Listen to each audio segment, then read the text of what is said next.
Book of Heaven, Volume 17, February 15, 1925. The divine will in heaven is confirming, beatifying, bearer of happiness, divinizer. On earth, in the soul who lives in it, it is operating and forms eternal waves which overwhelm everything and place everything it contains in motion. I was abandoning all of myself in the most holy will of God, and in this total and full abandonment I felt a new heaven within me, an air all divine, which infused new life in me. And my always lovable Jesus, moving in my interior, seemed to be stretching out his arms toward me, to receive me and hide me within himself, placing me under this new heaven of his will, which by his grace had formed in me.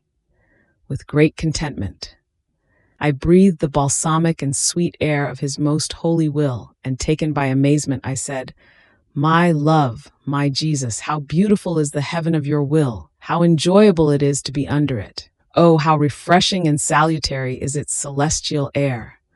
And Jesus, pressing me more tightly to himself, told me, "Daughter of my will, each act in my will is a new heaven which extends above the head of the soul, one more beautiful than the other. The air of these heavens is divine and brings with itself sanctity, love, light, fortitude, and contains all tastes together. This is why one feels a balsamic and sweet air. My will in heaven is confirming, beatifying, bearer of happiness and all-pervasive, transformer and divinizer of everything within itself. On the other hand, in the soul who possesses these new heavens of my will on earth, my will is operating, and as it operates, it delights in extending new heavens. Therefore, my will works and operates more in the pilgrim soul than in the celestial Jerusalem. Up there, the works of the saints are accomplished. There is nothing left to do. While here, my will has always something to do in the soul in whom it reigns. This is why it wants everything for itself, nor does it want to leave even one act to her human will, because it wants to do much, and for every act it were to surrender to the human will, it would fail to extend one more heaven, and it would be one work less for it. Ah, you do not know what happens in the soul when she gives my will all the freedom to operate within her, and the soul operates in my will. Imagine the sea when the waves rise up as so powerful and high, that the power of the waves transports not only the waters, but also the fish, up high, in such a way that in those waves one can see, carried by the power of the storm, how the fish also have come out from the bottom of the sea, from their everyday dwelling, to rise up high together with the waves. The waves have overwhelmed them, and they have not been able to resist their power, while without the power of the waves, they are unable to go out of their harbor. Oh, if the sea had a power without limit, it would make all the water overflow from the bed of the sea, forming gigantic waves with all the fish overwhelmed within them. But what the sea cannot do, because it is limited in its power, my will does. As it makes the acts of the soul its own by operating in her, it forms its eternal waves in her, and within these waves it overwhelms everything. In these waves, one can see what my humanity did, the works of my celestial Mama, those of all saints, and everything that the very divinity did. Everything is placed in motion. My will is more than sea.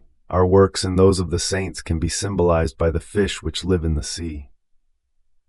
When my will operates in the soul, and also outside of the soul, everything which is present in it moves and rises. All works place themselves in order to repeat for us glory, love, adoration. They pass before us as though in a parade, saying to us, "We are your works. Great and powerful you are, because you made us so beautiful." My will encloses everything that is beautiful and good, and when it operates, it leaves nothing behind, so that nothing of what is ours may be missing in that act, and so that our glory may be complete. And there is nothing to be surprised about, because it is the eternal operating that is carried out in the soul.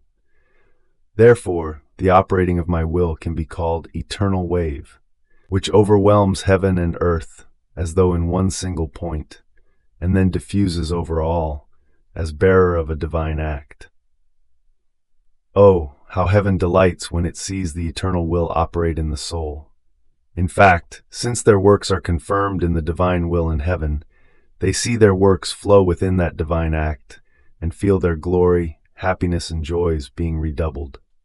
Therefore, since you are the little daughter of my supreme volition, I recommend to you, leave each act of yours prey to the eternal waves of my will, so that as these waves reach the foot of our throne in heaven, we may confirm you more and more as our true daughter of our will, and we may grant you charters of grace for your brothers and our children.